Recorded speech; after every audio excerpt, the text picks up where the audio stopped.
We just witnessed the worst game of Russell Wilson's career with the Denver Broncos, and we just witnessed the worst game of Sean Payton's tenure with the Denver Broncos, and that gets you to a disgusting game.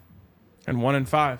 And 1-5. Can you pass me one of those whiskeys? You might need here. You think I'm joking? The big bottle or the small one? Yeah, you can take both of There we go. Golly.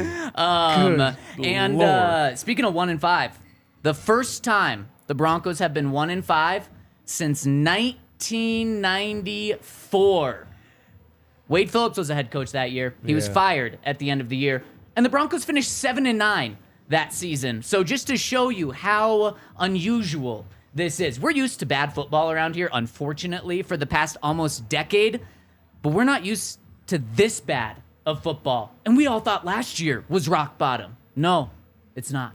They keep creating new rock bottoms, and they just find a way to keep going deeper and deeper.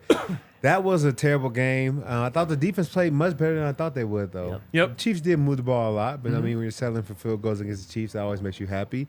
But the offense was terrible, man. There was a point in the game where it was just like, didn't feel like there was any hope. And like you said, I don't know. Since this is the worst game in Russell Wilson's tenure as a Bronco, that means Nathaniel Hackett and Sean Payton. So what does that mean about Nathaniel Hackett's coaching versus Sean Payton's coaching? I mean, I love Sean. Honestly, I love Sean, but I don't know what's going on. Well, I started doing some research with 8 minutes left in the game. Broncos have 0 points, and I'm like, when was the last time the Broncos were shut out? How many times were they shut out last year? 0. 0. Mm-hmm. How many times were they shut out in Vic Fangio's tenure with the Broncos? 0. 0. You have to go back to Vance Joseph's first year as the Broncos head coach, 2017. And again, we're talking awful offensive football the past half decade plus. And they were shut Chargers. out. There, yeah, boom. Okay, let's see how deep you can go. How many points did the Chargers have? What week was it? Where was it? Okay, it was in L.A., Okay, in the soccer stadium. Yep. Um, Todd was on this team. Yeah. Trevor Siemian was the starting quarterback for the Broncos. Would have been, yep. I'm going to say the score was 24-0. It's pretty damn close. 3 points off. 21-0. That was my first thought. What week? This is the Mace test here. It was hot. So I'm going to say Wasn't blazing, though. week 6. Oh, week 7. Oh, all right. I'm like Impressive. I'm like 70% missed. Yep. You remember more than me because I would have got none of that right. Wait, did you play in that game? Yeah, I was there. 21 points to the Chargers. That's respectable. Might have been injured. I'm going to just say any game that was just really bad, I'm just going to say. But you weren't like an offensive player. No, So actually, yeah. it would have been better if you were an offensive player and injured. Who was Yeah, maybe so, yeah. I want to say that's the game where Donald Stevenson was like hurt, and then he came back like it was like his return. And on the first play he's in there, he just gets absolutely smoked by Joey Bosa, who just annihilates Trevor Siemian. That was, you know, who was it? It was Seahawks quarterback Geno Smith. In like week 1, when they caught the sound of him with a free rusher coming, he goes, "Oh no!" That's what Trevor would have done if there was a mic there. Chargers also had a punt return touchdown in that game. Yeah, tough. And this was looking like it was going to be the first shutout. Since then, Sean Payton has never been shut out in his career. And thanks to a last-second amazing catch by Courtland Sutton, the Broncos don't get shut out. But speaking of the defense, Todd, you hold any team in the NFL, but you hold the Kansas City Chiefs and Patrick Mahomes in Arrowhead to 18 points. You better frickin' win that game. Yeah, that's a recipe 19 to win. points. 19. And beating the Chiefs. For us to look as bad as we did on offense, I mean, this is totally on offense. I think you said it before the show, RK. We can't just have that same narrative that Russell Wilson isn't the problem anymore because he definitely was the problem tonight. If they even have like a subpar offensive game, I mean, they've definitely scored over 18 points before this year. I mean, we will be much more in that game than it felt. It felt like the score was, 32-0. Yes. At times. So, terrible game. And that was my big takeaway is we have to put to bed that it's not Russ this year narrative. And that narrative was actually living kind of on a string because it wasn't the first couple weeks. And then the stats started coming out about Russ in the second half, right? Because he's done all of his work in the first half. And then in the second half, he's been one of the worst quarterbacks in the NFL. Well, tonight, he might have had the worst performance any quarterback has had in the NFL this year in terms of output. What was it, 95 passing yards? Yep. It was, let me read his stat line. It was 13 for 22, so just over 50%, 95 passing yards, 1 touchdown, 2 interceptions. That's awful. And it was like the whole Russell Wilson experience from last year. It was like fully reverted back to like seeing ghosts in the pocket and just kind of like freaking out for no reason. We said that he had time. Yes. And he gets jittery, and maybe he's thinking like he's back in last year's offense with the old offensive line, and he kind of gets jittery. And even the stat that Alexis had before the show, he has the most time in the NFL to throw the ball. Yep. So I don't know if it's the offensive line all the way. I feel like he puts himself in more trouble than he needs to sometimes. And tonight was extra that. I mean, there was that one play where I think just the 2 plays before he had scrambled and ran. And then it was a run, a boot to the right. And I swear I couldn't tell if it was a run or a pass because Russ I'm pretty sure it was a pass, but Russ was just like tucking and then pulling it back and then tucking. It was just a quarterback, like seeing ghosts is the right thing, and that's a bad place to be week 6. And what's unbelievable is how many times Russ breaks the pocket on the wrong side of the play.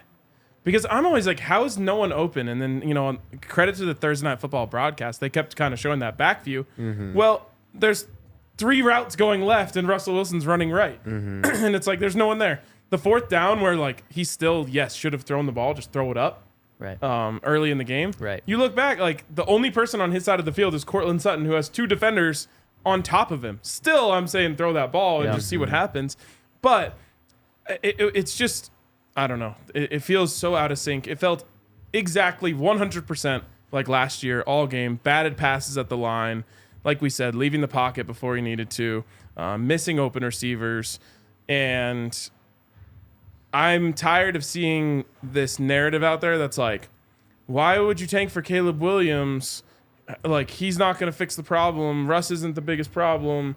Blah, blah, blah. Like, if Caleb Williams is who everyone thinks he can be or is, he absolutely can fix a lot of your problems. It's not going to be immediate. They're not going to go to the Super Bowl his first year.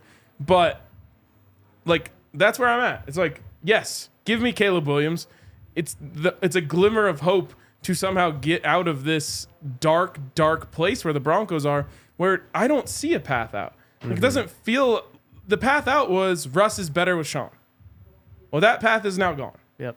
So give me the Caleb Williams path where at least I can feel the hope. Here's the thing with Russell Wilson. That's what he's playing like, Russell Williams, whatever that is. I'm already thinking of Caleb.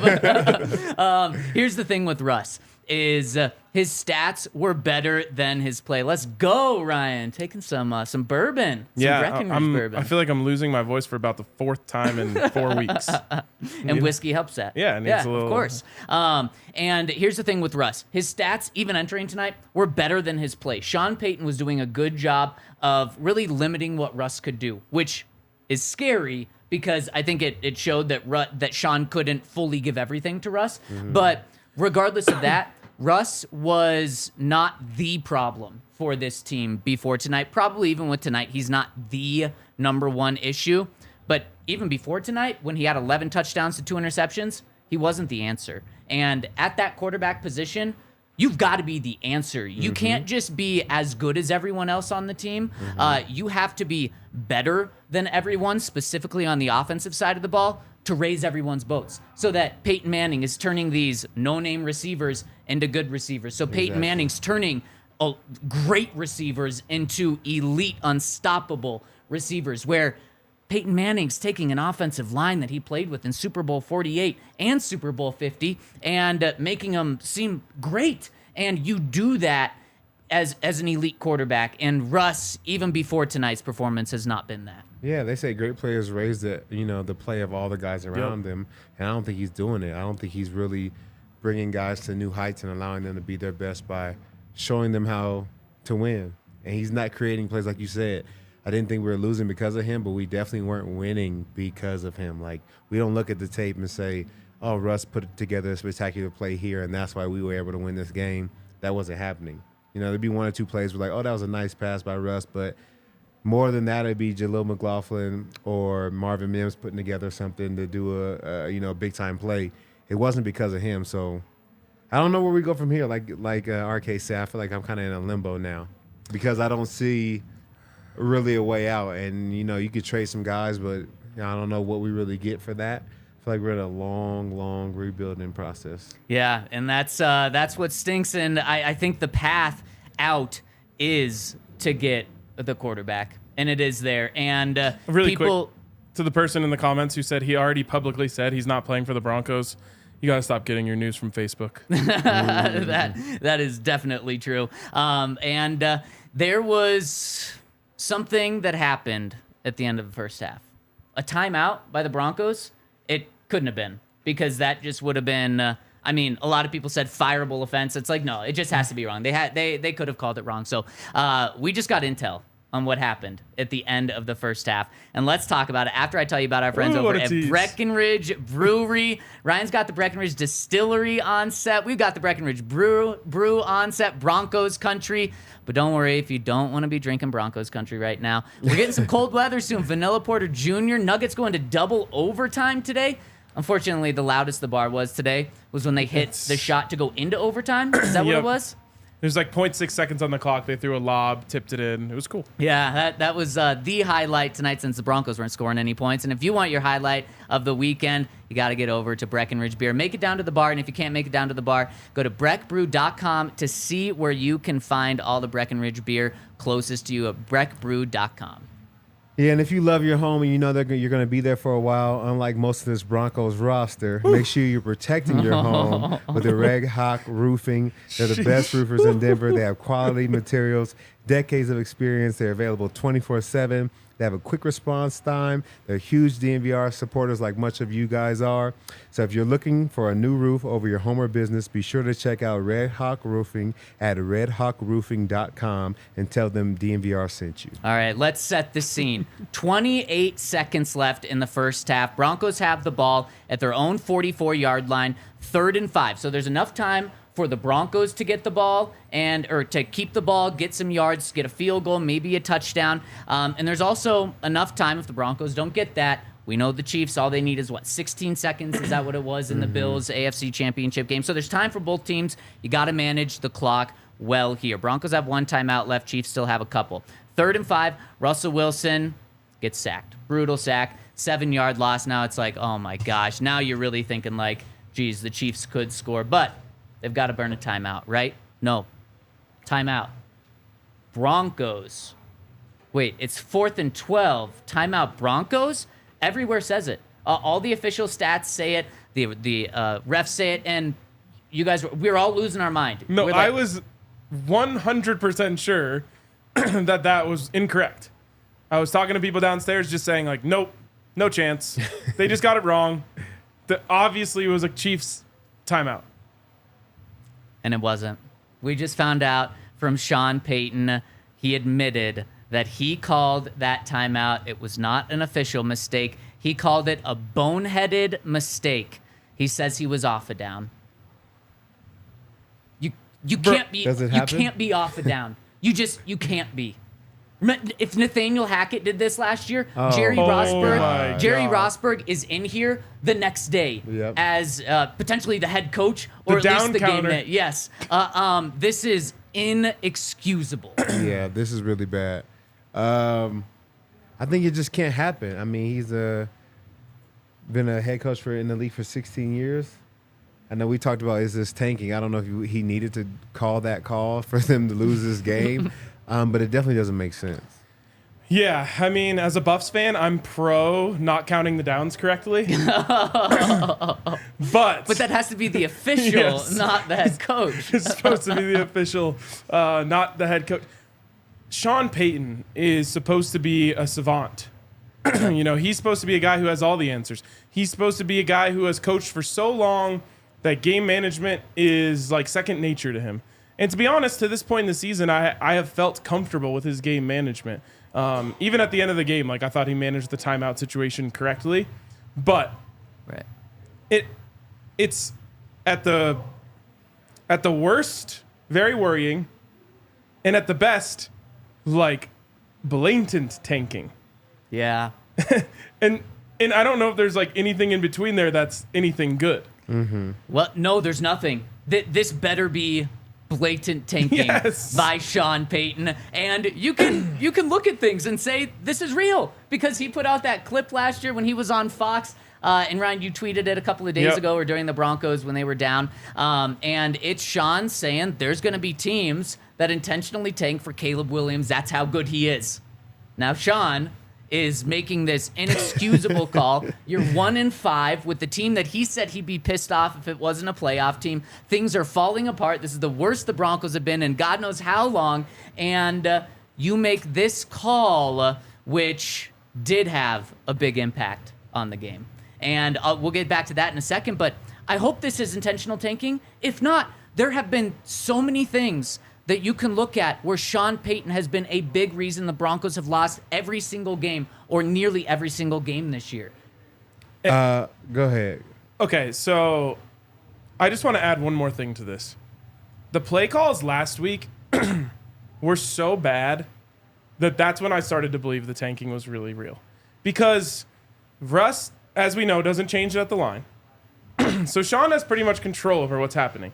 And Sean Payton is one of the best offensive minds in the history of the NFL. Yeah. And so every coach has a bad game plan.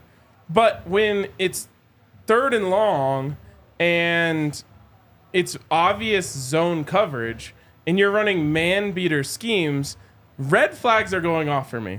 And then it happened again tonight where they're against zone and they run the little orbit return motion with Jeudy, and it's just like so easily covered by the Chiefs that I'm just like, I don't like. Either Sean's losing it, and that's why he called the timeout, and we're in big trouble, Yeah. or he's pressing these buttons on purpose because he's playing puppet master. And I'll even go deeper and put the tinfoil hat on even further. The comment, "I'll be pissed if this team doesn't make the playoffs," a cover up. The comments about the Jets, he wanted to give them bulletin board material. Oh, wow. We are going deep. This is I mean, deep. I can start, because he's pressed so many wrong buttons Yeah. that, hey, I feel like I'm doing Sean a favor by saying he's playing 4D chess here. Yeah. I hope you're right. Because we can laugh about it and we can laugh all the way to the bank with it when they get Caleb Williams, if they do. But deep down inside, I don't think that's the case. And that scares the hell out of me. I don't think that's the case either. I think the problem is that Russell Wilson doesn't have the capacity to make checks at the line of scrimmage. Like, how many times can you call a call and it kind of be the wrong call? Like, you can call a run in a stacked box and probably want to check to a quick out or a slant. Yeah. And we saw Drew Brees do a lot of that. Yep. So now when Sean Payton makes a call, he can't be right 100% of the time. So in times where he should be checking, he can't check because he doesn't have the capacity to have the second play in his brain to be able to move and get everybody, in the right positions to execute. So now everybody looks bad because now we're running man beaters versus zone coverage. Yeah. And that's fair. And tonight wasn't nearly as bad in that regard, but it also didn't need to be. You know what I mean? Like, Right. the Broncos were going to lose to the Chiefs even if they wanted to win. But that last week was concerning to me. And I even, for the first time all year, dug into the All 22 because I was like, this couldn't have been as bad as it felt like it was on the TV copy.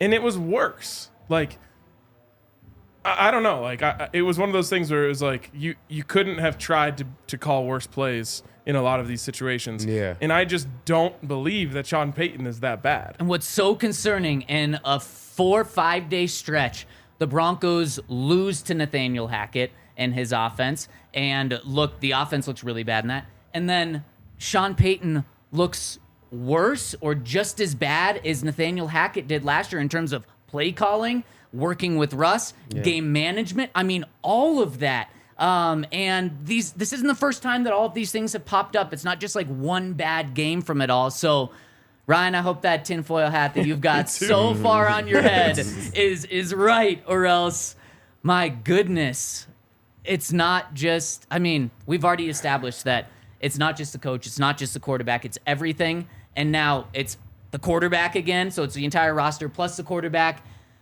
What if it's the coach too now? Yeah. Oh my God. The good thing is with this, a lot of teams would not be able to fire Sean Payton after this year, after next year, after the year after that. They'd have to like work through his entire contract since it's so big. At least the Broncos have money to move on if they need to, and it's not time to fire Sean Payton. That's not what I'm saying right now. But at least the Broncos have the resources to do whatever the hell they want. That's going to take a lot of money. They will. That's such a 'Cause we gotta dark get bright rid side. of- yeah, we would have to get rid of both It's of them, true. so that's a lot of money. It is. It's not for them. I get, I guess you could say that. But at the same time, like I said, that is a dark bright side. It's really true. Especially the one thing that you can't get back or just, pretend like it didn't happen is the pick Right. Yep. Was it three Wait, which first, one? 3 seconds? for Sean Payton. Oh, the picks. Yep, that's true. Money Yeah. can't buy that. Yeah, you can't get. That's almost where I'm like, they're gonna have to ride it out a little bit. But Oh, I just went to a really dark place again because we're all like tank. Now, especially we are. To get Caleb Williams means you get the number 1 overall pick, number 2 overall pick, and you're getting Drake May, Caleb Williams. But That that's also it. means that your second round pick that you traded to the Saints is like almost a first round pick that you no longer have. I forgot about that. Yeah, that's At least they have that first pick. That's the yeah. one. Thank they need. goodness. Also, I just have to be clear here. I'm not in like this Caleb Williams or Drake May boat. It's Caleb or nothing. Like I don't think those two are even near the same plane. I got good news for you. And I have a feeling that's going to be like a Cam Newton, Blaine Gabbert situation. Oh, jeez. That would be bad. The good news is, starting this morning, the Broncos have the hardest remaining strength of schedule. The bad news is, if you're tied with someone in standing, it goes by strength of schedule, not head-to-head, not anything else, strength of schedule. And the harder strength of schedule is, the worse pick you get. So if the Broncos and the Right, Bears... because you're worse if you had a worse record against an easier Yep, schedule. exactly. So if the Broncos and Bears are each 2-15 at the end of the season, and the Bears have an easier strength of schedule, they would get that second overall pick or that first overall pick, if that's what we're talking about. But now it's 1-5. I mean, the Broncos are underdogs, by the way, to the Packers at home next week, and then against the Chiefs again. So this really is looking that way. So in terms of setting up, you want the Panthers to start winning. Is this the lowest points a Sean Payton team has ever scored? Boy, I wouldn't think so, but maybe. I mean, he's never coached a team that lost or that won less than 7 games. So his teams are always decently competitive. And they were all winning by offense. Yeah. Yeah. And again, it's like you're either saying, okay, this is intentional in ways. Oh my gosh. Or you're being thrown back to what I was telling you guys before the show, which is like Les Miles when he went to Kansas at the end of his career and was like saying weird shit in post games and Oh, that was the one that didn't it just last a year? yeah. Yes, because he was supposed to be their savior. I do remember this now. He was Yes. their savior. Even like his introductory thing, he was like at a basketball game saying like things that didn't make sense. Kind of reminds me of Brian Kelly is going to LSU. That was different. He was just faking an accent. But I mean, that's what I like. To me, like those are the two places I can go in my mind. I would much rather live in the tanking world. Oh, I would too. Yeah, here's looking that stat up, but I just realized, probably a lot of people have already realized this, but it just hit me. The Broncos scored fewer points tonight than any game they did last year. Mm-hmm. With the worst offense we've ever seen, fewer points tonight, 8 points. The Broncos did score 9 3 times, but never anything less than that. And I felt like that 8 was kind of like, I don't even know if that should have been there. Yeah, With almost that like hit on the prevent defense, quarterback. a tiny. Oh, that Yeah, that too. hit on the Yeah, quarterback yeah. that saved us. Like, we should have maybe had 3. Well, and the Broncos probably aren't even kicking a field goal there, so Maybe they're they're going for it, and then they don't get it, Yeah. and then you really do get shut out. Yeah.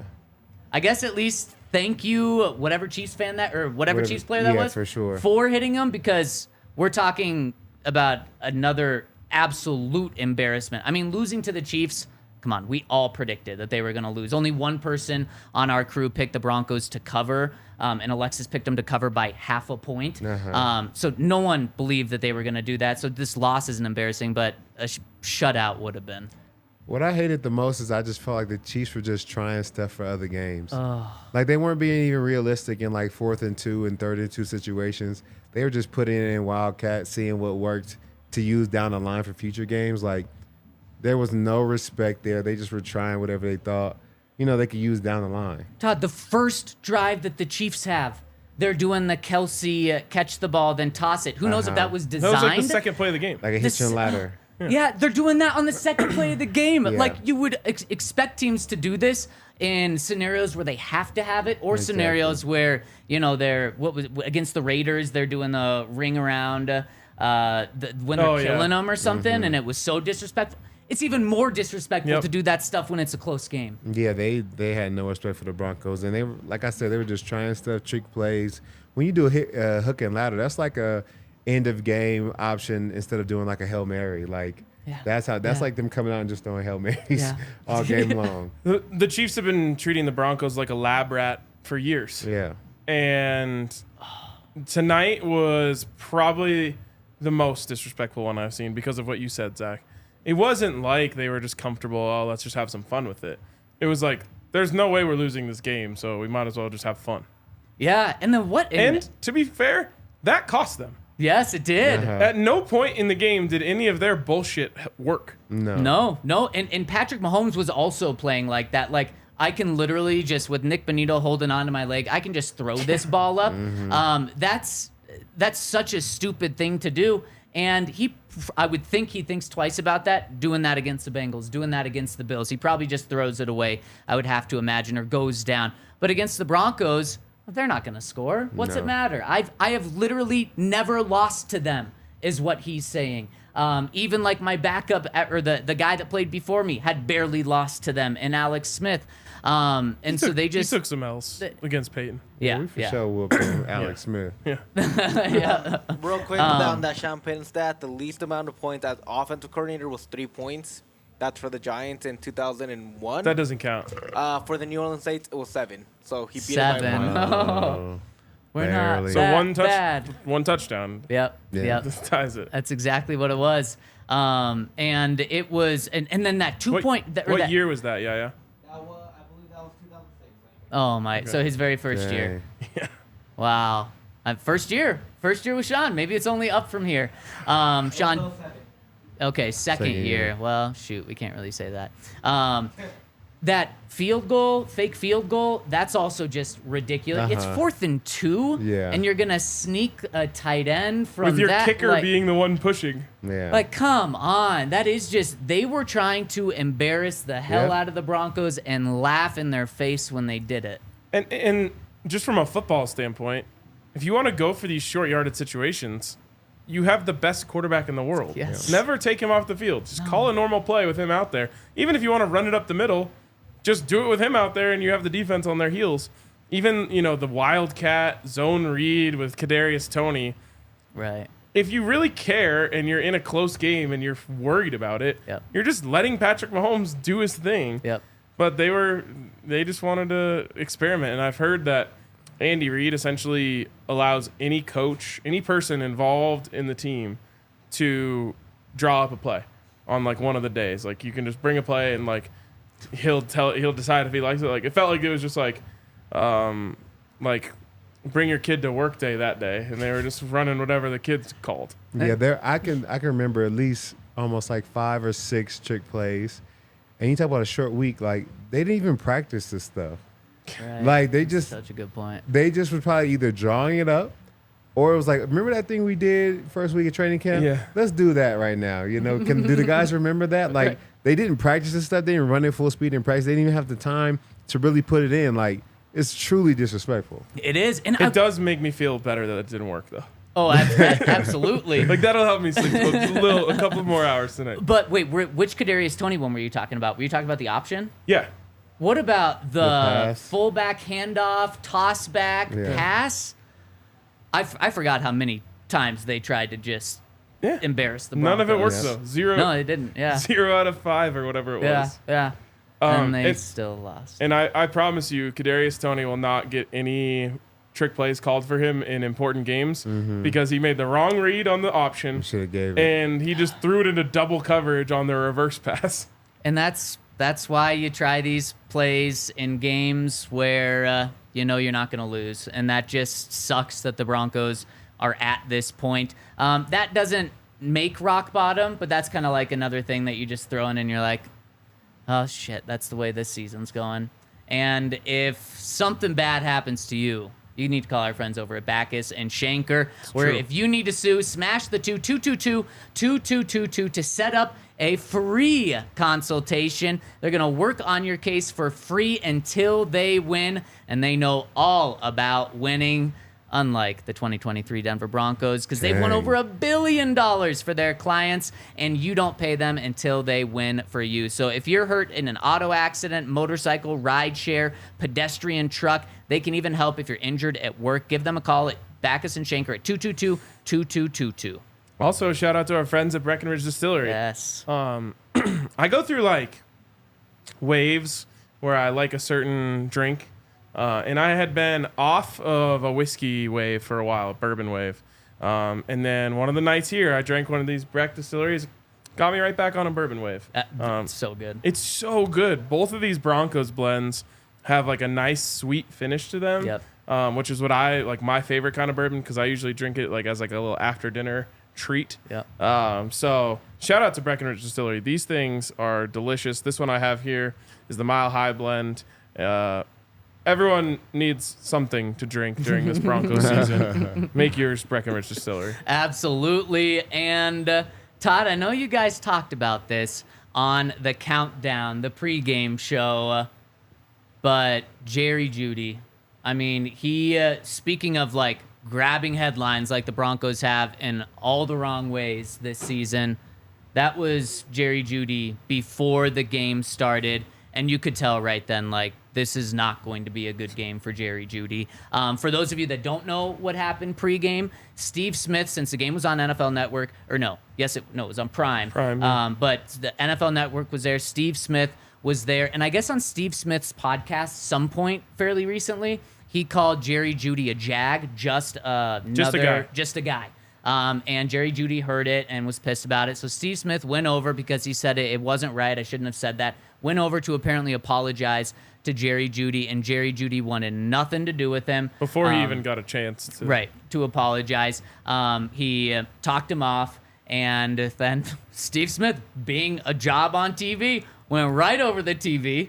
Also being Steve Smith. Yes. Also being Steve Smith, went right over the TV, described the entire situation that went down, and then said, Jerry, I'm sorry for calling you just another guy, but that's exactly what you are. Yeah. If any team calls me and asks if they should trade for you, I'm going to tell them no because you're a third-tier wide receiver. Crazy stuff to be happening on game day before a game. And then, so...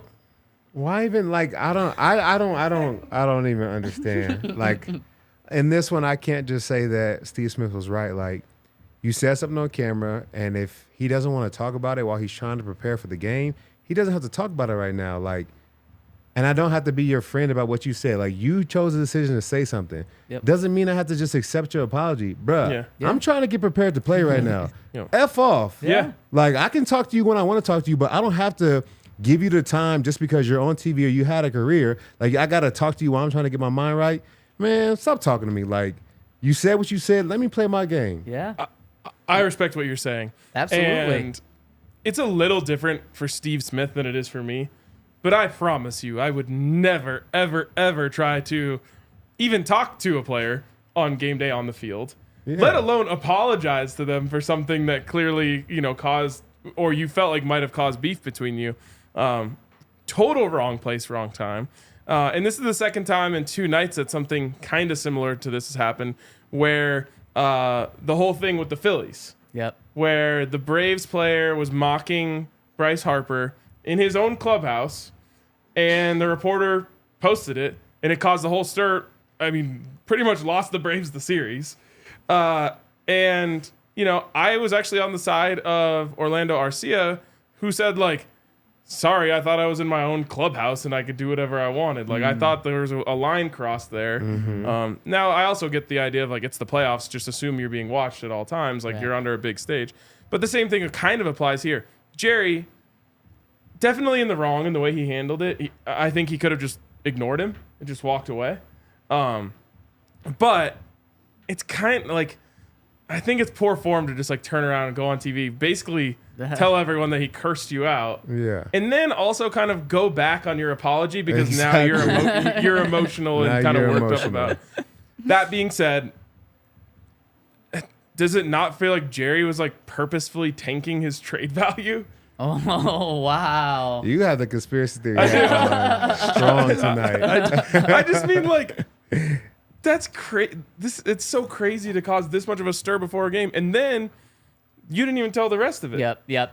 Jerry goes back, I assume, into the locker room, catches wind of what happened, and then comes back out and is like dancing, like right behind Steve Smith, yelling stuff.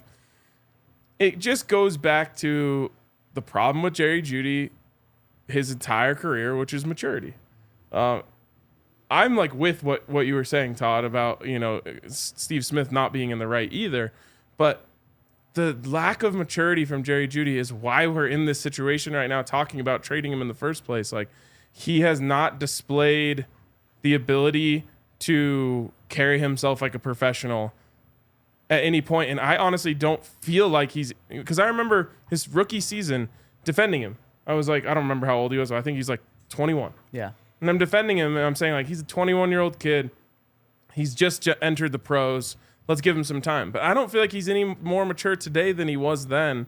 And it's a shame because he really is really talented. He is. I think I got to disagree. Okay. I think I'm on the side of the players right now.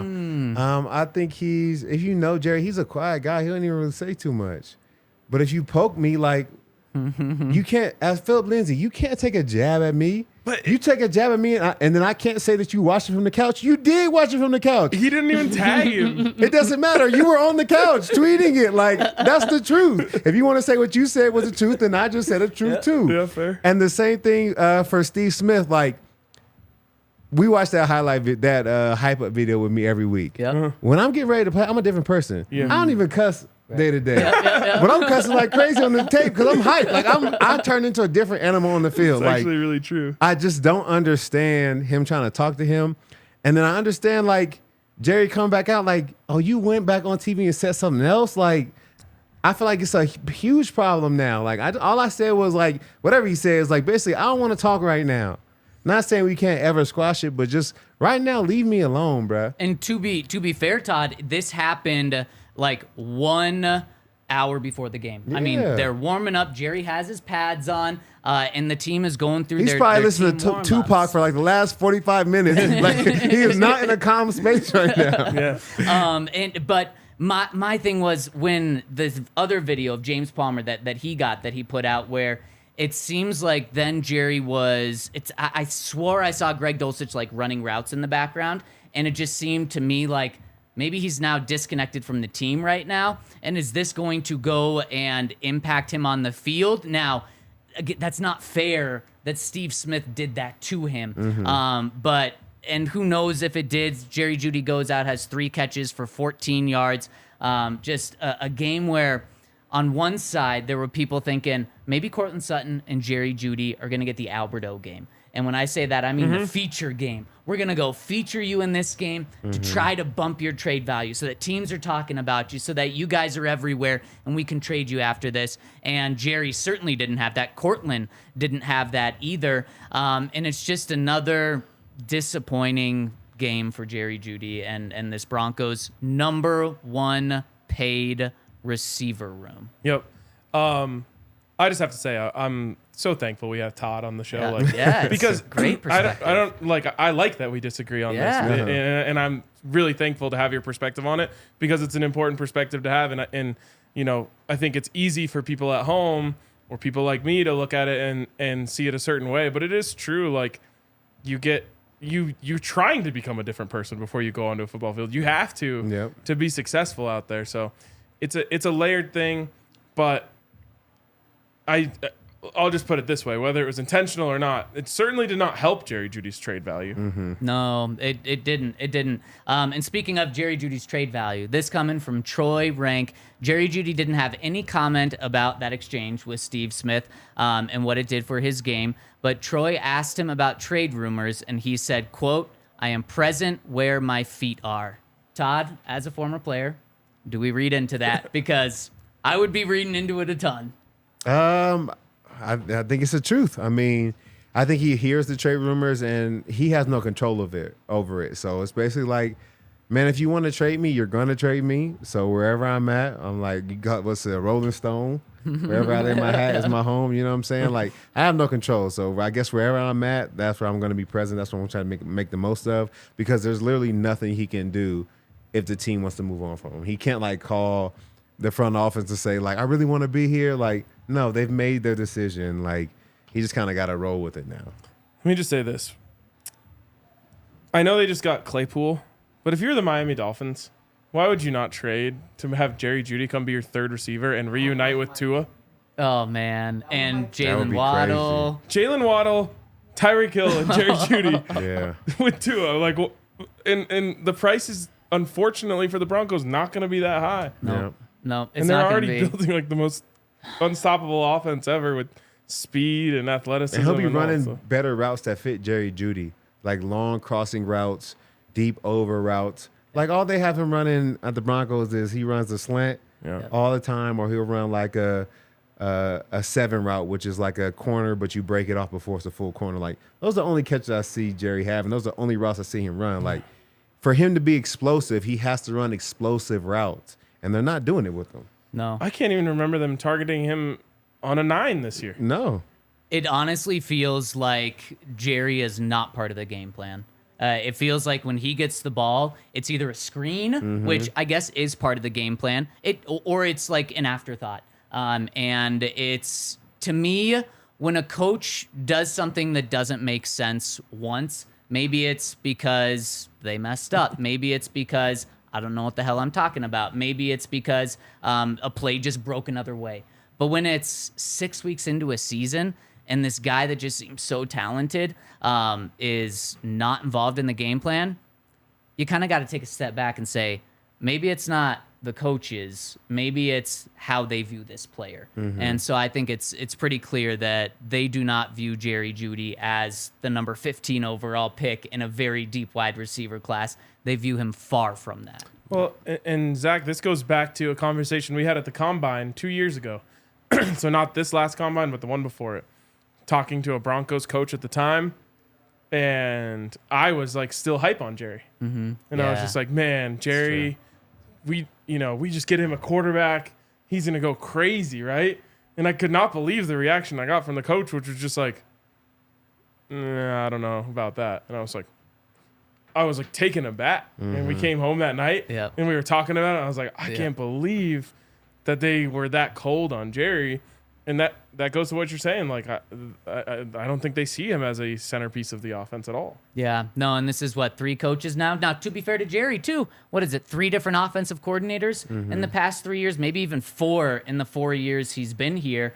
But I think what we're all kind of coming to is this might have been Jerry Jeudy's last game with the Denver Broncos, or last couple of games, because now Broncos have a long weekend. They have, 10 days before their next game against the Green Bay Packers, and we know that there's now sitting at 1-5. There's going to be a lot of trade speculation that pops up with Jerry and a lot of other players, which we will certainly dive into. Go ahead. But first, I got to tell you about our friends over at right here. Got to tell you about us. We want you to be part of our family. Become a diehard. We had so many diehards in the building today. And when you come into the building and you're a diehard, you're going to get 15% off your tab at the bar. Always, you're going to get 20% off all of our events. You're going to get 20% off merch always. You're going to get a free t-shirt at sign up, and you can see some of our Broncos shirts here. We got Justin Simmons one. We've got our DNVR Broncos one, and we have 2 of them on there, and we're going to have a Pat Surtain shirt soon too. You could pick that bad boy to be in there as well. So you want to become a member, and then also you're going to get a free shirt every single year after that as well when you continue to roll with us. We really appreciate it, and it just makes this community just continue to grow and be a good place even when the Broncos are bad. I just can't wait for what this pod, what this community, what the bar is going to be like when we get to cover a winning team. It's going to be a blast. Yeah, I hope I'm around for that. I don't know what it'll be, but hopefully I want to be a part of the team when that happens. So I don't want to go anywhere. Me too, Todd. When you said to be around, I thought you meant like on this earth. Oh no! Wow. If there's that you think long, it's going to take that long? Damn, bro. Oh my gosh. I'll be looking down like finally. My wife, I had this conversation with her after the Broncos loss on Sunday. I think that's the first time I've heard you say that. I know, it's weird still. Yeah, I gotta feel the ring. Yeah. To be reminded of it. But I'm like, she's like, well, the Broncos are gonna be good again, right?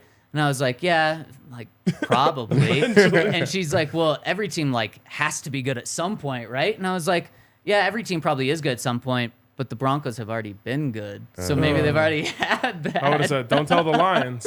Oh, you have to be good at some point. That's very well. Right now, maybe. Could be. Yeah. Man, it's wild that Lions game.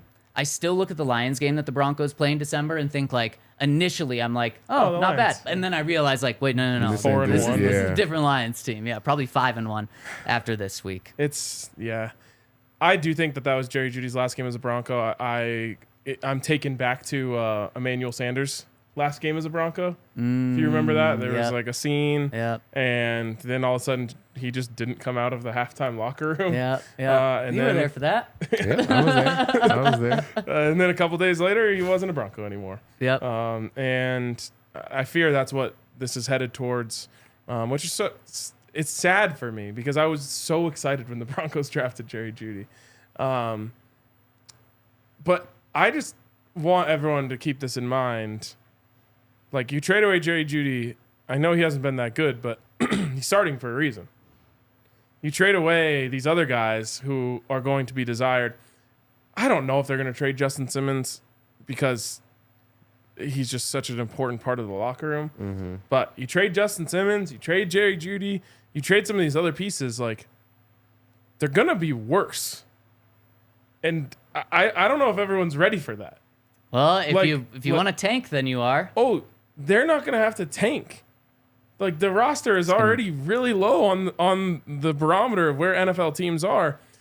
We've seen what this defense looks like when you take Justin Simmons off of it and you play a legitimate offense. So I just want everyone to be prepared for that because, I think there's going to be like a little bit of a celebration around each trade as they are finally able to regain some of the draft capital that they've kind of given up over the years. But I just hope everyone's prepared for a really bad football team if you strip starting players off of it. Off of a really bad football team? Yes. Yeah. Yeah. So, It's true. Let's go down this road real quick. So what if we don't trade anybody, but we also don't tank? That's worse. Yes. No. So where are we at? Be That's bad. worse. Like, make the trades. I just want to, maybe make other plans on Sundays. Oh, wow. The games are going to be that unwatchable. I mean, They will be. so what do you think is the most players they could trade? Because it's rare to see a quote-unquote fire sale in football. I say the most is 2 more, like when you include Frank Clark. So Frank and then maybe 2 more will probably be the most. So 4 total at the end of it. Gregory, Clark, and 2 more. Yes. Give me one more than that. Although Todd's like, right, you never see true fire sales. I would just throw Kareem in there. Just if a team wants another starting safety and you want to do right by Kareem to send him to a winner right now. So Frank Clark wasn't a starter, but in the end, you'll have taken 4 starters. Frank was a starter, supposed to be a starter until it fell off the rails. Yeah. It's 4 or 5 starters off of this team. Like, Mostly on the defense, which right now is historically bad. you're going to look back fondly upon that Bears game. Yeah, you will. I mean, I truly feel that way, and I wrote that in our round table that went out, or our Broncos pick'em. It was like, I think they could win as many as 4 more games, but if they start tearing this down, it might be 0. Yeah. Yeah, it's really true, which is crazy to think of. The only positive part of that is I think there will be almost excitement upon each loss as it gets deeper. Like, no one is having fun right now. Right. But if you're 1-11, 1-12, like, now you're actually you can The Panthers win a second game. Yeah, like you can reach out and touch Caleb Williams. You're so close that it'll at least be like a new thing for us, which is better than like, oh, if they win, they get the 7th pick, and if they lose, they get the 5th pick. You know. Yep. You got to start buttering up Caleb Williams though, because what you can't have is get the first pick and he says, "I'm going back to USC." That would You be can't have crazy. that. Oh, that would be so sad. Why wouldn't he just do a John Elway? Demand to be traded to Yeah. somewhere. If he, I mean, I Because guess now he there's could. too much money in college football. He could go back and still make $5-6 million. You also Without probably having want to cheer for USC, which I personally can't do, but Nah. if you don't have a connection to it, like, because if they like win the national championship, then he doesn't have any unfinished business to go back and chase. That's true. Yeah. That's true. So They you won't, though. don't Their think they win defense that isn't this year? nearly good enough. I understand certain franchises not wanting to go there. I don't think someone would not want to come to the Denver Broncos. Like, I would think so. it has been bad for a while now, but like, this is still one of the top 10 most proud franchises in the NFL. I agree with you. My only pushback is the last time the Broncos had a winning record and the last time the Broncos won in the playoffs, which was great, Super Bowl 50 with Todd Davis. Caleb Williams was in middle school. So he might not really think of the Broncos as this proud franchise like it is and like we know it. He might not view it that But what way. are his options? Like, if it's not us this year, then it's the Cardinals or the Panthers. Like, Yeah, it's a bad team again. yeah, no matter who The it Bears. is, Bears. Like, out of those 4 cities, I feel like you gotta do Colorado. Gotta be your option, Yeah. especially if you don't do Arizona. Arizona's fair. the only one that's like a nice city to live Right, in. right. I just hope right. Sean Payton can prove to him that he was tanking and he's still a really smart offensive mind that you want to go pair with, Right. Because that was my case like 2 weeks ago. It was like, of course you would want to go play with Sean Payton Right. for the Broncos. Of course. The last 2 weeks of play calling have been really rough though. Yeah. Dang. Maybe that's like bringing Jared Stidham in and the last game of the season, him going off for 350 yards. And you're like, see, I can do it. I can do it. Although maybe we see Jarrett a little earlier than that. But that's a conversation for down the road. Speaking of conversations, we want to get and talk to the people. Should we hit some super chats? You hear? do Would it. you pull those up, please? Got a lot of them. First one coming in from Silent One, who's not silent right now. Says, don't trade anyone until the following people are fired. Damani Leach, the president. George Payton. Patrick Smythe. Smythe. Wow. Darren Moogie. Dang. Kelly. I can't read all these names. Durso, Wash. Someone knows a lot of these Broncos people. And the rest of the front office. Rebuild without those who caused it. Okay, I know Ooh. some of those people on that list are not associated with football ops. So Yeah. you don't have to fire those people. But Silent One, you know a lot about the Broncos. I'm impressed. But I mean, to that person's point, like, they don't want the people that have built this to make the decisions moving forward. Uh-huh. Well, George Payton's not going to be here next year, so And Sean's got that going to going be for the you. one really making the decisions on these trades and what happens. George is definitely working the phones. George is coming up with the deals, but I can guarantee you that trades aren't being done without Sean Payton approving them. There's going to be multiple. Sean's got to get his guy things this offseason, and one of them will be GM.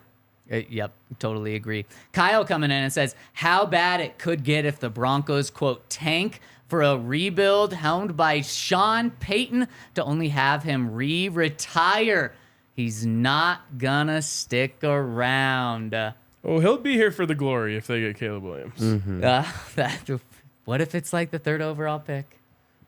Could he re-retire? Yes. I mean, he did do it once. It's too much money on the table. So much I mean, money. he's a grown man. He's had losing seasons before. He's won before. Like, I'm sure we're talking a lot in the media, but I think it probably rolls off his back at this point. He's a grown man.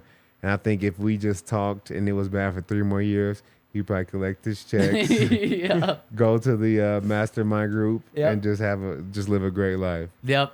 Because he'd be walking away from $80 million right now. Just imagine, visualize. I don't know what $80 million looks like in cash, but just walking out the door with that Yeah. right there. Say whatever y'all want to say. I'm going home to a very nice house. And I'm good. Exactly. Next one from Joshua McCool says, relying on you guys for trade updates this week. Yeah, we got to turn your Zac Stevens tweet notifications on. So we'll really get into it tomorrow. And by the way, we're going to be going live 11 a.m. tomorrow. So you're getting 2 pods within 12 hours. I'm pumped for that. That one's probably going to be focused a lot around trades and what the future is for this team moving forward. I just personally wouldn't expect trades to happen in the next 3 days because teams are playing football in the next 3 days. So teams are probably focused on that. Next Monday and Tuesday, when those teams have wrapped up, is when I could see some moves start happening. I could be wrong, and Jerry could be traded at 8 a.m. tomorrow, though. I just wouldn't think so.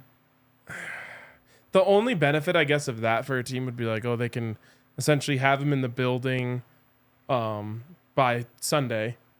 He can, just watch the game from a box or something, wherever he is. And then on Monday, like, his feet are on the ground in the facility. That's true. And Todd, actually, you weren't traded, but the Broncos picked you up on a Yeah. Friday, and you were traveled to meet them on Saturday? Yep, Saturday night, and then just stood on the sideline with the team for the next game.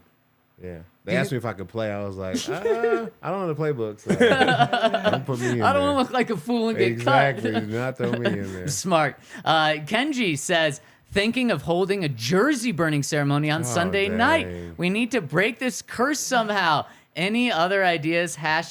#Broncos Country. Get some like rosemary or some frankincense Sage. or some sage. Get some sage. Don't be burning jerseys. Yeah, man. don't burn a jersey. Man, that's just too expensive. I know. Don't do that, because then you're going to go buy another one and spend more money. Can I tell you guys something sad? Yeah. I was given a Russell Wilson jersey for free. It's never come off the hanger. Oh, no. Did you get it before last season? No, it was the Thursday night football game of last season against the Colts. No, Did you 9 put it points. on a, this question might be funny. Did you put it on a good hanger or a bad hanger? I think every person in their closet, yep. you know your good Yep, hangers of and you know course. your bad hangers. Maybe this makes me weird. All of my hangers are the same. Oh, okay. Wow. Maybe. Oh, I have so many mismatched ones, and they're yeah, definite. You know Oh, the ones that you man. don't really Yeah, want to hang yeah, a t-shirt yeah, on. Like, I'm OCD about that. I hate the way it looks. okay. Oh, see, I would prefer to be just like you, but my wife buys some hangers for some of her shirts, which are literally like this big. And so like I put something on, it falls off all the time. So I hate those. But she has all the other ones, but she's bought too many of these other ones, and so yeah, I have that issue, Todd. Okay, for sure. Yeah, it is tough. So maybe Yeah, I check. hear you're not well, there? no, yours. It's on a good I one. just find it so funny how much we can relate in 3 different aspects of our lives. It's true. I'm not a Super Bowl 50 champion, but I can relate to that.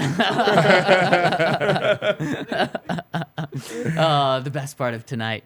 Justin comes in and says, I think there's reason to hope the defense has showed us a little promise the last 2 games. Maybe offense can start performing better. I don't know where we go. I I hate being this guy. Like, I remember when I used to be the positive one, but hope for what? Caleb. That's what I like. Look, it's 1 in 5. This has happened once in our lifetimes. Yeah. And I guarantee the three of us don't remember it. Nope. Too young. Who was even the coach? Wade Phillips, What year was it for him? 94. But You only had one. he only One. had 1 First, year. yep, Okay. yep. So tied for the worst first 6 games by a coach in Broncos. I wasn't history. even born Wow. I guess- yet. Literally wasn't Wow. even born yet when that happened. So this has never happened in your life. Never happened in my lifetime. Man, it is so crazy. I just keep taking steps back and being like, last year was supposed to be, we were definitely supposed to come out of this. This year, we were definitely supposed to come out. And when I mean come out of it, I mean like Just get back borderline to winning it. record. And it's the worst. Also, my little brother who roots for the bad team has never seen the Broncos beat the Chiefs, and he rubs it in my face so much. Yeah. Where I just like lock him in the closet at this point. I'm just like, you're not coming out. We don't recommend you doing that. No. You're here, though. Unless it's No. my little Not brother. supported. If it's my little brother, you can. The Broncos now have the third longest losing streak to one team in NFL history. The longest is 20. So they can't get there this year, which is good. Can't get there next year. The year after that, maybe they can get there. Hopefully, we're not talking about that, though. Hank was telling me that there's a conspiracy out there that like 16 is like a cursed number for the Broncos.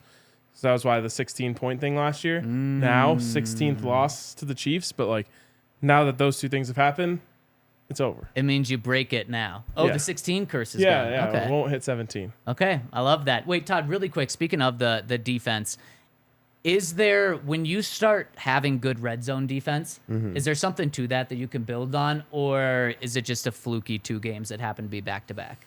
No, I think there is something there you can build on. I don't know if you can translate it to the field because red zone is such a unique space. I actually used to like playing in the red zone, not when teams getting down there, but it's such a condensed space. Offenses really don't have a lot of field to work with, so you can't run Travis Kelce everywhere around the field because it's so condensed. So I think it's easier sometimes to play good defense in the red zone, especially when you're struggling in the field with all the space. So I think that's what we're seeing now is that guys are comfortable when they don't have to run around as much. Their assignment can't move as much. It's like condensed pockets. Yep. And they can't run past you. Yeah, exactly. Yeah. It's a really good point. Greg S says, with Wilson's contract, how is Caleb an option? Why not tank and trade that high first for more picks? Get a quarterback after Wilson's contract is less severe. I mean, there's a bunch of different ways you can go about it. It would hurt, but you can get out of this Russell Wilson contract after this year. It's really the last time you can get out of it. Next 2 years. Yeah. You have a little window to get out of it, and it's going to hurt like hell. Yep. But if you have Caleb Williams, it's kind of like a wash. It'll essentially feel like you're paying Caleb Williams for 2 years like he is a franchise quarterback, which sucks because then 2/5 of your window that you like to have. But it also might take you those 2 years to even get back to having a decent team. So then you have 3 years after that where you're kind of absolved of your sins from before and you get to move forward with Caleb. The other thing you could do, because you have, I guess you said 2 years to get out of this, you could ease him in. And you could start with Russ next year. And I don't know how much people would like that, but it is an option. When do chants for Caleb start happening in Power Field? Probably next week. Oh, wow. Yeah, you're right. The best scenario is that you can trade Russ. And I believe if you trade him, the cap hit that you have is a lot less. But if Russ, there was talk of like maybe you could trade Russ, but if he plays anywhere close to this, there's no chance you're going to be able to trade him. I think I like the option of trading, that high pick for more picks because there's a lot of good quarterbacks in college football. I really want to talk about Shador or many other names. Like we have time to get a good quarterback, so we can kind of build a roster to fit a young quarterback. Because I don't feel like right now him stepping into this and potentially if Jerry Jeudy and Cortland Sutton get traded, I mean, who are his wide receivers? Who are the guys that he's banking on? Like, there's nothing around him for him to be successful. So then we have a good quarterback. Then we have a big cap hit to where we can't go out and sign talent for him to, really be able to play with. I just feel like that's not a winning recipe for success either. That's fair. And that's going to be a question. Does Sean want a more well-rounded roster? Or does he want to try to get Drew Brees 2.0 and try to get that caliber? Maybe this year he's realizing, like, shit, I got to have a really good quarterback in order to be successful. Did you see the picture that Shador posted on his Instagram, like standing in front of the Broncos logo in the suite? No. It almost looked like the picture they Foreshadowing. would take at like his introductory press conference. I was like, oh man, that would be nice. You can see it. Next one from Andrew says defense stepped up, but our offense mainly wide receivers didn't do anything. Tank for the number 1 pick, but trade it for at least 3 first rounds for the rebuild. Get some decent wide receiver that can separate to help Russ. One other thing with that, you could trade that number 1 overall pick and then still draft a young quarterback that year. It would probably be the 3rd quarterback because you're probably not trading from 1 to 2 and getting Drake May and getting enough of a return where it makes sense. But that is something you could do as well. All right, next one. If you have the number 1 pick and you trade it away and Caleb Williams ends up being the next Patrick Mahomes, And it's the most obvious. it would be the most unforgivable. Yeah, I mean, there was a report today, I don't remember who it was from, that said Caleb Williams is a better prospect right now than Patrick Mahomes was coming out. And that's how he's viewed, so that'd be tough to pass up. Yeah, I just don't know if those. It's rare that those big prospects actually turn out to be great. Like even the boy from Houston, like he was like a so-so Yeah. prospect. Even, I mean, Is there- Tom Brady, Brock Purdy. Yeah. Yeah. There's a lot of names who were definitely not even supposed No, to be like it's the true. guy. It's true. I'm trying to remember the last time though someone was considered the word that I hate, generational. Trevor Lawrence. Well, right, that one's working. Yep. Andrew Luck. Andrew, Carson Wentz. Trevor Lawrence is it's coming together. I Yeah, don't say for it hasn't worked. he's also That's with fair. the Jags. Carson Wentz. So Andrew Luck Luck for sure. was for sure like, you know, I think he played an AFC championship game, but he had a short career. Yes. Carson Wentz was definitely not considered generational. No. I can't think past He wasn't even the first pick. Andrew Luck who it would be. No, Jared Cam Goff Newton? was. Was Cam viewed as that, you think? I think he was viewed as But the he dude. kind of had Very, that very 1 year talented. wonder thing attached to him. a little bit, yeah. So I don't even know who it was before Andrew Luck. I don't Obviously, either. like Ryan Leaf is one I think that was like a huge whiff. Peyton? Peyton obviously Yeah. Yeah, was he considered was. that. Yep. So usually the Jamarcus guys, Russell? No. usually the guys that get that label put on them are at least really good. Not all of them have been great elite all timers, but they're usually at least really good. That's what he's supposed to be. That's certainly what he's supposed to be. He's supposed to be the next Mahomes. And man, you watch some of those plays that he makes, and obviously college and pros are so different. But even just this last week against Arizona, like they're in a dogfight that they shouldn't have been in, and then he just like makes all of these winning plays. He's like stiff arming guys at the goal line and diving into the end zone. It's just like, oh man, be nice. How about Russ stiff arming today? Yeah. Proud of Russ there. It was a nice little run. Yep. For sure started getting flashbacks of the concussions he got last year when he was Yeah, trying that to was tough. extend those runs. Against the Chiefs, right? Yeah, Frank Clark, I believe, was the one that hit him and concussed him in Denver. But Frank why? Clark was never one of us. Oh, you were spot on about that. Wait, what about Vince Young? Somebody said. Vince Young was high up there, yeah. That's a good one. Okay. That's a And good he one. did not pan out. No. Yeah. He also had some off the field stuff that kind of held him back, and mental health and that sort of thing, which obviously, you know, same thing with Ryan Leaf, different situation, but Yep. a lot of times that's like there's something else going on outside of just Right. their ability. Right. But why says offense is solid, defense sucks. Defense is solid, offense sucks. Michael Scott, I don't know how he says this. Does anyone want Snip, snap, snip, snap. There we go. I was gonna say it sounds like my golf game. Driver's good, irons are Have you bad. seen Yeah, that? yeah, clip No, that. no, no. So it's this episode where he's talking with his girlfriend about having a vasectomy. So he's like, you said you didn't want to have kids, so I got a vasectomy. Then you said you wanted to have kids, so I got a reverse. Then you said again, then he was like, you just snip, snap, snip, snap. That's great. Yeah, clip that. Andrew says RK is on to something with the tanking conspiracy. Wasn't Sean caught for colluding with the Dolphins? That was the Dolphins were caught for what was it, 2 years ago when they lost their first round pick just last year for trying to get Brady and Sean there. I don't know if that has anything to do with tanking, but yeah. But it was the Dolphins that were busted for that. Okay, and the Dolphins also were accused, or did they get punished for offering a coach money to lose games? Oh. Is that still going on? Might still be active. Because that was Flores, right? Yep. Yeah. Yeah, man, the Dolphins. I guess it's worked out for him. As my mom always said, cheaters are leaders. I would feel so good about the Broncos ownership and Sean Payton if they were all just together in on a tanking conspiracy. Oh, me too. I mean, It's still going on, and it was Brian Flores. yeah. So it's still going on. Man, they might get busted again. Joshua says, I can't watch another game. Ready to switch teams. I've been a fan for 25 years. Let's go, Brock Purdy. Dang. I think that is a lot of Broncos fans' second team because obviously Kyle Shanahan, it's in the NFC too. Okay. And now you got Randy Gregory to cheer for, right? Yeah, No, I don't think he moves the needle. I could never.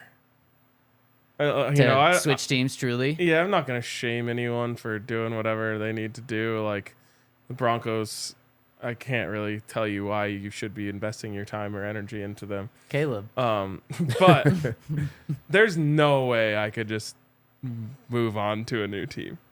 I don't think that's possible. Could you ever root for Montana? Heck no. Never. I'm loyal. How much more would they have to pay you if you got a coaching job from Sac State? How much more would Montana have to pay you? Like double? No, you give me $1 million more, I'll come. There we go. Like the most I could, I'll cheer for the Eagles for Allie, Yeah. but there's no way I could ever be like, oh yeah, I'm cheering for the Eagles to beat the Broncos. Right, you know right, what right. I mean? Like Fully switch. There's no. I don't even think that guy who sent that super chat could actually see a 49ers Broncos game and cheer for the 49ers. Mm-hmm. I think he'll be watching the Packers game next week. I think so.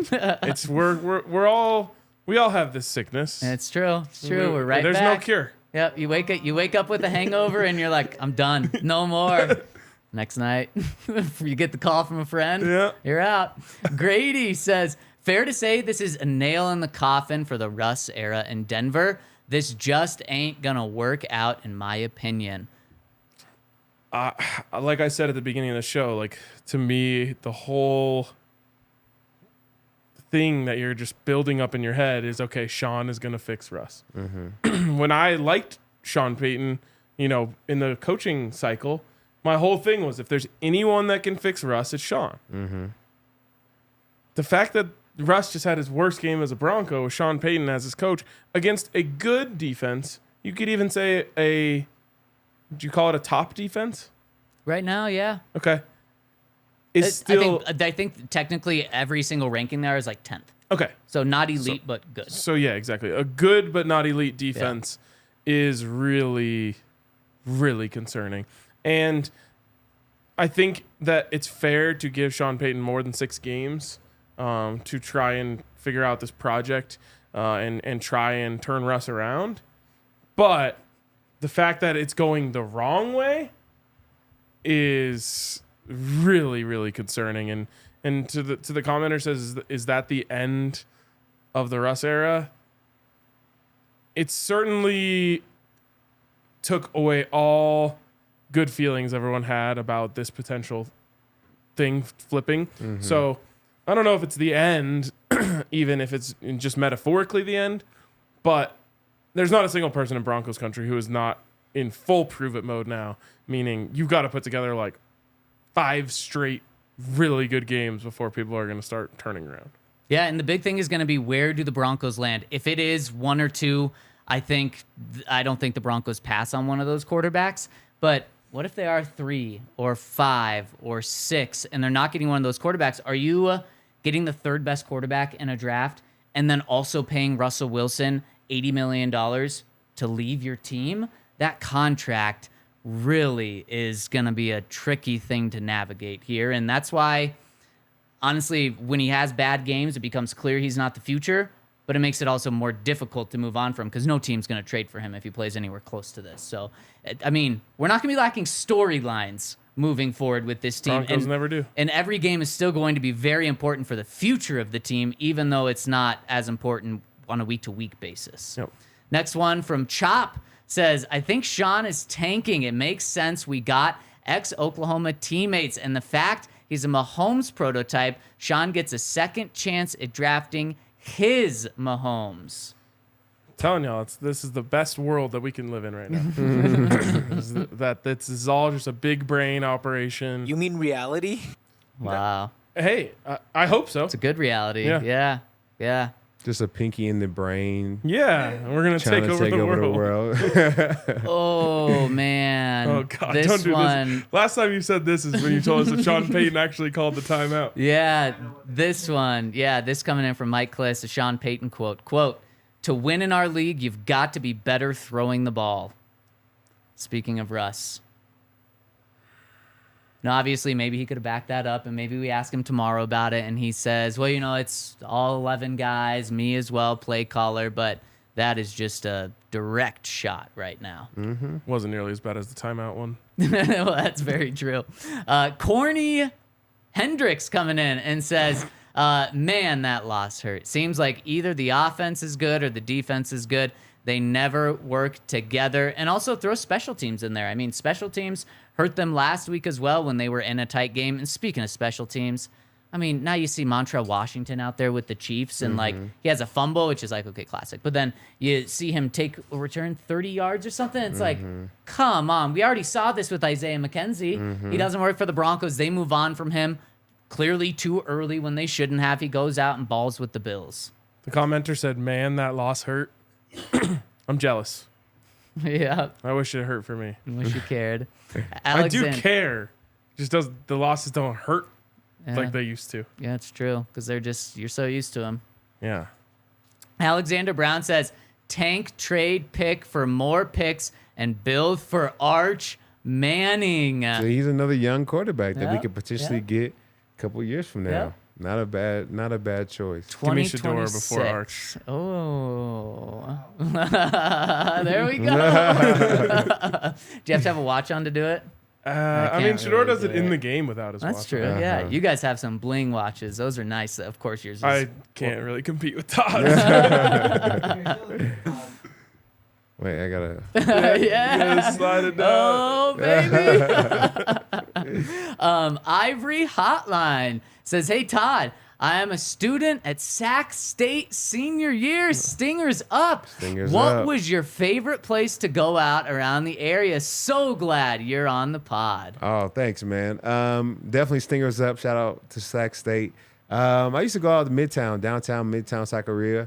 There's a great taco space down there. And then I also did a lot of house parties. I had a house on River Lake. So, I mean, everybody used to come there. So it was a good time. You were the guy hosting. Yeah, for I sure, like it. for sure. Man, that is so cool to have someone from Sac State tuning in. Man, I wish I could have hung out with Todd in college. We would have had a good time. It's not too late now. If the Broncos were doing any better, we would have a great We time. would. We could still have a great time. We're in a bar. We have a bar. We do I mean, have a bar. that's a pretty good place to start. Yep. Is that it? You here? That's it. That's it. We did it. We made it. Any final thoughts? Let's go, Caleb. Let's go, Caleb. Todd, anything? Tank. Tank. There it is. And we're not really going anywhere. We're going to go sleep and then be right back. We'll see you in 12 hours. Make sure to tune in where maybe we're talking about a player update. Maybe we're talking about a coach update. We know there's going to be something worth talking about. So tune in 11. Thank you all so much for rolling with us. Late night. See ya. We all silly like the mayor.